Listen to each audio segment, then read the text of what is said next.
Hello, my name is Laura Au, and today I'm going to be talking about the educational theorist Benjamin Bloom. So, family life. Benjamin Bloom was born on February 21st, 1913, in Lansford, Pennsylvania.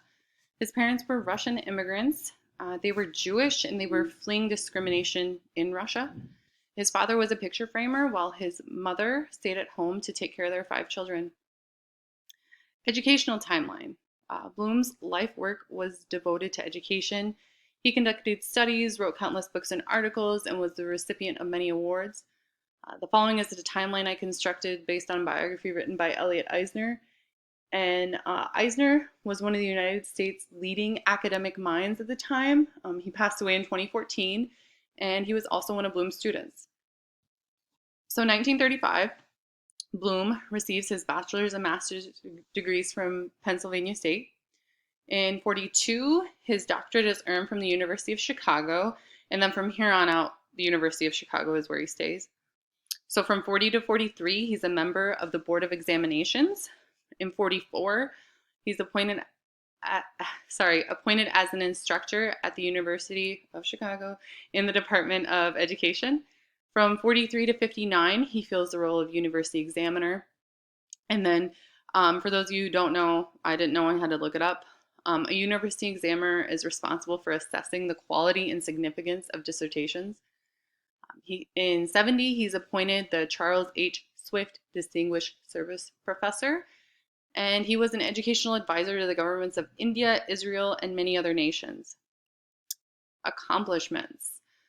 So I found an article in the New York Times that goes over some of his accomplishments, and I'm painting these in very broad strokes. He also had a bunch of awards, but I just want to get through this and then we can talk about his educational theory.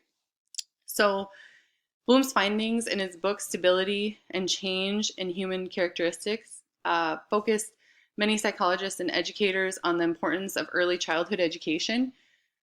So a combination of Bloom's work with Lyndon B. Johnson and his testimony before Congress led to the creation of Head Start. Head Start allows lower income families to send their children to preschool. It also provides the families with health, nutrition, and other services. I just thought this was cool because I had a personal connection to it. I went to Head Start and I found an educational theorist that directly impacted my life. Bloom also developed a theory called mastery learning, which basically states, quote, that all students are capable of learning if the material is presented to them in a logical, systematic way.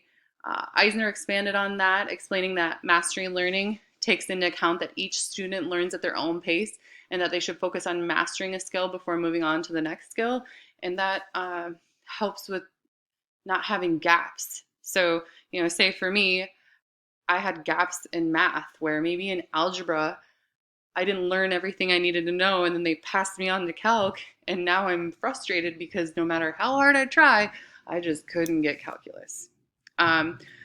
So also Bloom wrote the Taxonomy of Educational Objectives, where he defined cognitive operations and built a hierarchy of learning according to those cognitive levels, and we're going to discuss that a lot more here soon.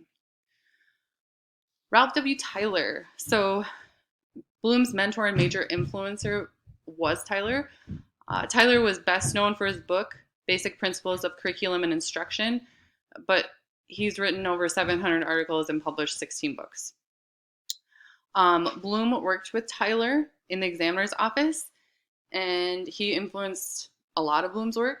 For example, Tyler asserted that students should not be compared to each other, but rather the goals should be to meet educational objectives set forth by the teacher. And then Bloom expanded on that, and so the theory of mastery learning was born. Tyler also, quote, directed Bloom's attention, to the development of specifications through which educational objectives could be organized according to their cognitive complexity. Simply put, Tyler nudged Bloom to write what became known as Bloom's taxonomy. So let's talk about Bloom's taxonomy. So the Taxonomy of Educational Objectives was written by Bloom in collaboration with Max. Well, you can read all those guys, okay? It organized educational objectives into levels of complexity and specificity. So in this taxonomy, the cognitive operations are ordered into 6 increasingly complex levels: Each level is dependent on the student's ability to perform at the levels that precede it. So for example, in order to synthesize information, a student must first have the necessary knowledge and then be able to understand that knowledge, and they must be able to apply and analyze the information before they can synthesize it. So the revised taxonomy. So Lauren Anderson and David Krathwohl revised Bloom's taxonomy and took Bloom's own criticism into account. So minor differences include the rewording from nouns to verbs, so knowledge to remember, comprehension to understand, and so forth, and then switching these two categories up top. And also the additions of different levels of knowledge. So Bloom included factual, conceptual, and procedural. The revised taxonomy, they went in and included metacognitive. And then they did a good job at describing how the taxonomy interacts with the different categories of knowledge. And they also lay out the components in a way that makes them easily digestible and usable from a teaching standpoint. So Bloom's biggest critic was Bloom.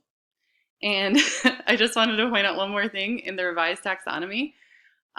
They displayed the cognitive operations horizontally, and there's a reason for that. So even though Bloom laid out his taxonomy as a hierarchy, his model is often illustrated as a pyramid, as you saw in the slides before that. Because of this, some criticize that the categories like knowledge and understand are lower orders and therefore less important than the higher order of something like create. Okay. So why use Bloom's taxonomy? Why use it in your classroom? Simply put, Bloom's taxonomy helps teachers teach and students learn. Bloom's taxonomy encourages higher order thinking by having students build up to the higher cognitive processes. So in today's classrooms, teachers use Bloom's taxonomy to write better learning objectives, lesson plans, and assessments. I can really see myself using this to write learning objectives, but I'm sure I could use it for the other ones as well. As you can see from the chart on the right, the revised taxonomy may be what most choose to use. Bloom's taxonomy is in use today by educators and educational scholars across the globe. It's been translated into more than 50 languages. And then I just wanted to give you guys like a real life example here.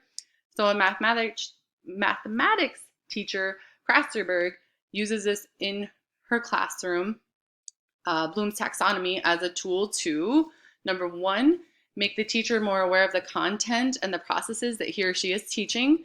Two, point out mismatches between what is taught and what is assessed. Three, serve as a guideline for developing or revising instructional or assessment activities by providing a physical reminder of the content and processes that a teacher identifies as important in the growth of students' thinking. So I kind of went over this a little bit, but Bloom's taxonomy in my future classroom. So I would use it to write better learning objectives and lesson plans and to construct assessments that more accurately reflect what my students have learned. I can also see how Bloom breaking down the cognitive operations has given teachers a common language that they can use to discuss lesson plans and assessments and exchange those as well. And then there is my beautiful reference page. I hope you guys have enjoyed my presentation, and I hope you guys have a great Christmas break. Thanks.